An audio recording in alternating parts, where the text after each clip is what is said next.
Walkie-talkies, cell phone, hand signals, how do you communicate with each other?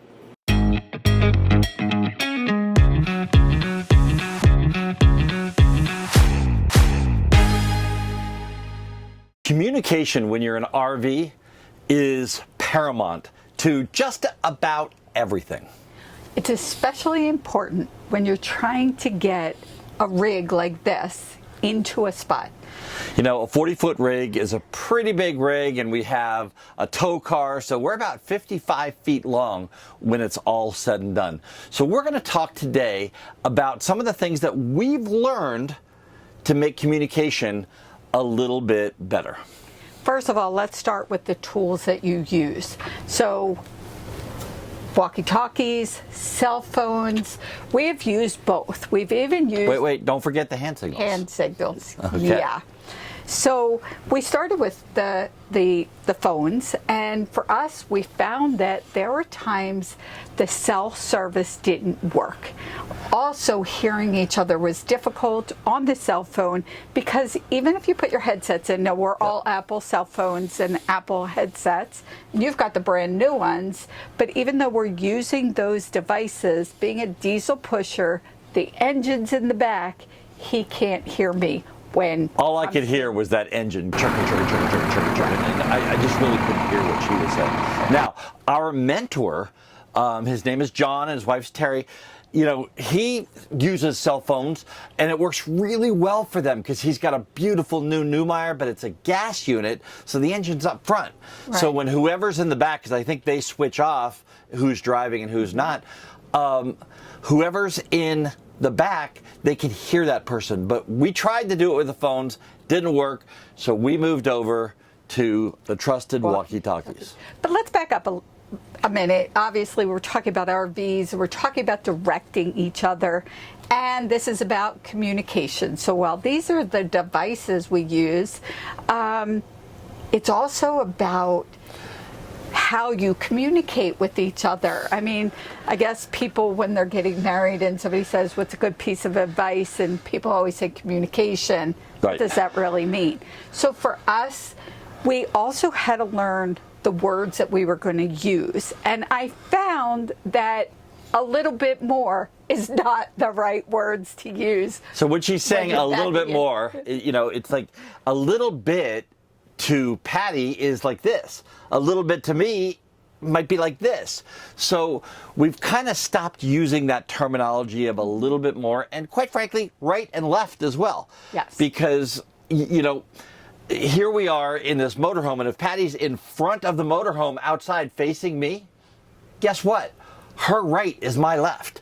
So that doesn't work. So Patty came up with something very simple but ingenious, and it works for us. And we always say driver's side or passenger side. Right. And we're still learning. We've been on the road for 3.5 months now, but we have traveled 7,500 miles, 18 states, and we pulled in and out a lot. So it's really over 30 different spots we've been in. Yeah, I don't know that I wanted to know that number. And a video for another time where we will talk about why we deadheaded to Philadelphia, stayed there for a while, and deadheaded back to Las Vegas. Another video. But there was a lot to learn, and I think that it was great. The pulling in and out really helped us. So not just passenger side or driver side or passenger side, but also, you know, distance. And my spatial distance isn't great. So we picked up a thing when we're doing this. She always tries to get in my mirror when I'm trying to back up and get a little more. You know, airplanes, they have a very simple system when they're pulling in. The guy with the 2 flashlights just goes as he gets closer and closer and closer. Then he crosses them when you get right to the mark. Well, all we do is just Patty goes like this, like this, like this, like this, like this. And then when she gets together, guess what? I put my foot on the brake. Right. It's just that easy.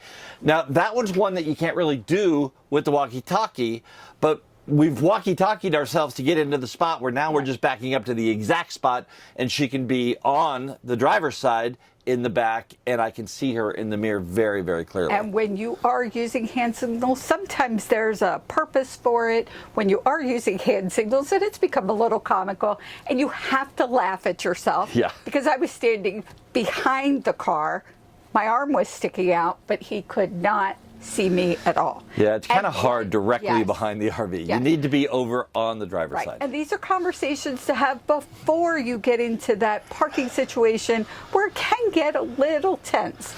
Yeah, you know, communication starts really, though, before you turn the key on. Absolutely. Of the RV. It really starts like sit down and talk about how you want to do things and how to do things together. And that brings up, you know, what the pecking order is sometimes too.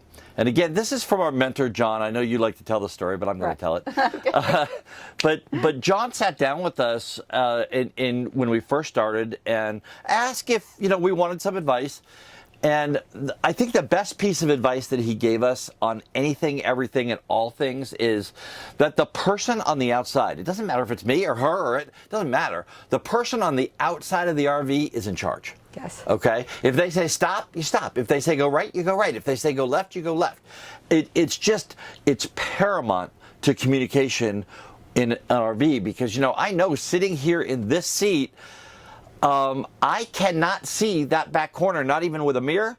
Now, maybe if you have one of those brand new Neumayers with those fancy I know you won't. cameras way up on top that shows all the sides. Okay, well, if you have that, that's great. Maybe. But, you know, there might be 10 of those out there. Right, but the thing is, and again, being totally honest, and the point in that is if we could help those people in an RV, you know, to communicate better and pull in and out of those spots, it's the big thing. It's where most, I would think, damage is done. This was hard because, Dan, Yeah. this was a hard one because you do all the driving. He's actually a stunt man. He's been trained, so knowing how to get in and out of spots, you know, he's good at. So it was really difficult to let go of that control. You know, and say, Now, before we ever get out there, though, you know, we talk about a few things. And, you know, here we are, we're in Las Vegas right now. It's 107 degrees outside. It's really, really hot. So there might be a little air conditioning noise in the background. But I like to, you know, whether it's a concrete spot or a paved spot or even a dirt and gravel spot, I like to be perfectly parallel to the edge of the line. And I personally like to be over as far as I can be so we have as much room. You know, here we are. It's literally 10 to 12 feet to the next RV. I mean, They got us packed up in this RV park. So I wanted to be over as far as I possibly could, and I like to be perfectly parallel. And it's just communication. Right. And the thing is, and it's communication, but accepting, understanding each other. So it was 105 when we pulled in. I was hot, I was hungry, little stress coming in anyway, and I just wanted to get the RV in, like, what's the big deal? But I had to stop and take a step back and realize that he wants it on the side, lined up. It just really takes an extra 5 minutes, if that. And we're going to be here for a long time. We're going to be here for a long time. That extra foot in the living area here, you know, the outside area is important. Right. So I was, you know, accepting of it. We know it beforehand, so we're not out there arguing the day up. Not to say that we haven't had some little issues where I was just, it's fine, but that's where it goes back to you saying, you know what, these conversations happen beforehand. And, you know, thinking about things, it's really, really important. Like when you're setting up, it's like, not just the tree. That's the obvious one that's going to go into the slide out there. That's the obvious one. But, you know, here we are, the pedestal and the water pedestal are very close to the edge of the spot because everything's so condensed in this RV park. And a lot of RV parks are like that around the country. So you got to make sure that when you park this thing, you're not blocking your water bay. You're not blocking, you know, the slide or like, for us, that one bay is where, like, most of our stuff is. Right. And, you know, you need to be able to open the door. Absolutely. So I think that's really, really important to make sure that outside person is looking at everything. But remember, guys, girls, all of the in-between, the person on the outside with the walkie, or the phone or the hand signal or the hand signals, that's the person that is in charge, because if they say stop, they see something. And the other piece of advice I have is slow down.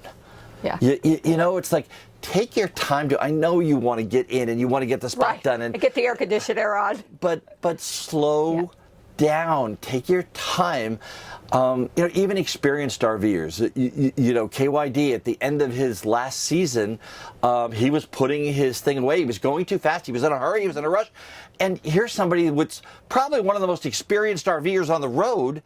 And, you know, he took out a chunk of his Airstream. Yeah. So it happens to the best of us. But I think just slowing down is a really big part of that. Right. And to that point, there are times where I don't necessarily, so because I've not driven the RV yet, and it is very different, I'm not sure how to guide him. So there's been times that I have to say, wait, hold it. You need to come out and look at this. And I think that's big because, again, you're out there. You want to get it parked. I want to feel like I know what I'm doing. But there's times where I need to get out and take a look. Yeah. And not just me. I'm saying the driver needs to get out and take a look, because the outside person isn't seeing something that's making them uncomfortable. And I don't know how to guide. Right. So to say, hey, come out here for a minute and check out, where do you want to be? How do I, you know, need to direct you? That's really helped us a lot. Right. Because I might have said come straight back, and it's not.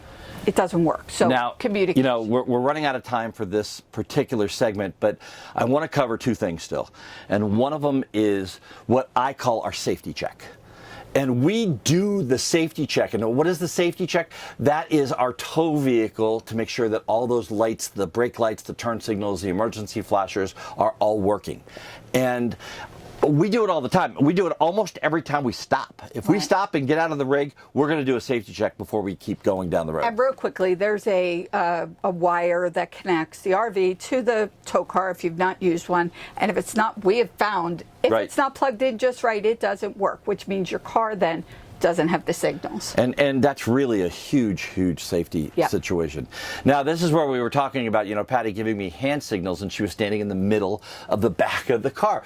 Well, you can't do that. You got to make sure that the driver can see you. So you got, you know, if you're doing those hand signals and those safety checks, and it doesn't matter what kind of rig you have.